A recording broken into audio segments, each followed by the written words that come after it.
گردش قناری شده، تخت چوب خیابان برام بخاری شده.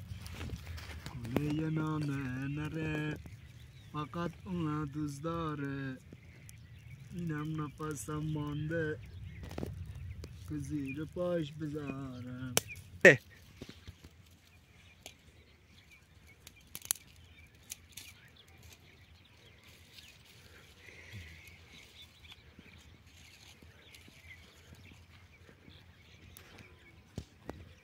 باش که لایتر رو آوردیم.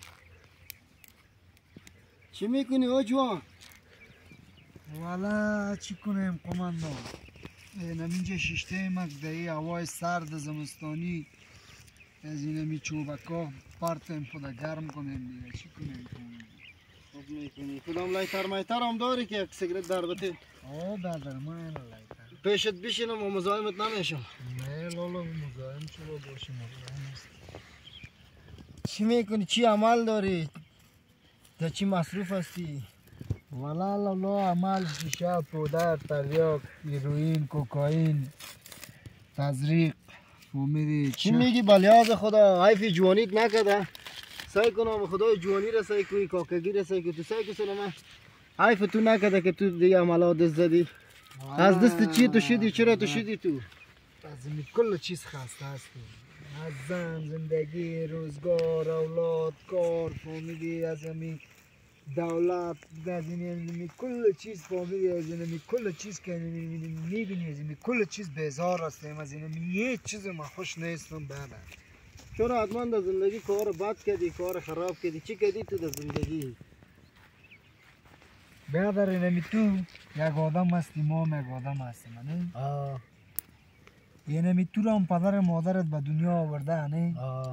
مثل یک درخت و یک تخم بودی در اینجا شانده تا که تو را برادر سرپرستی تا کنه، کلانت کنه. فهمیدی؟ تو برای از او فایده برسانی، ما برای تو فایده برسانم. از ما که از برادر ما را این تو انداخته و رفته. فهمیدی؟ نگفته که چی میشه اینجا. حتما درس نخواندی، تحصیل نکردی، توجه نداشتی. کدام کار کردی تو که تو مثلا توجه فامیل طرف تو نبوده؟ والا فامیل ما که هستک توجه به خودشان نکده. فامیلی؟ مرا خود جایش بگذار. توجه که تو به خود رحم نکنی به ما رحم میکنی. خب با پدر البته چیز نکردی، پدر به تو نکرده، ما تو به مادر نکردی، مادر به تو نکرده. وقتی که یک اولاد به پدر و مادر یک چیز ببره و آیندهش فکر میکنه. لولو ما برای تو اینمی را میتم اینمی لایتره. نه؟ صحیح؟ میگم بگی اینمی از تو باشه دیگه. تو میفهمی کارت روزگارت اینمی لایتر میفهمم. دلت تو سوم اندازی دلت هر چیز. صحیح؟ نه که تو فرمای لایتر بیتی. فهمیدی؟ یکی دیگه پیدا شما بگوی لایتر از پیشش بگیره به ما بدی. خب کار بده که در زندگی کردی باعث ازی شده که خانواده از تو نفرت پیدا کرده، بدبور شده. چی بوده؟ کدام کار خلاف هم کردی در زندگی؟ در زندگی خود ما کل عمرم در خلاف بوده. کل عمر ما در خلاف بوده. کل عمر ما در بندیخانه، فرار، گریز. فهمیدی؟ ایسو برو اوسو برو. اصلا در زندگی ما هیچ کدام کار خوب نکردیم. هیچ یادم نمیاد که من کار خوب کردم. خود دیگه مشکل از خودت بوده دیگه. ما بیادر چی بگویم؟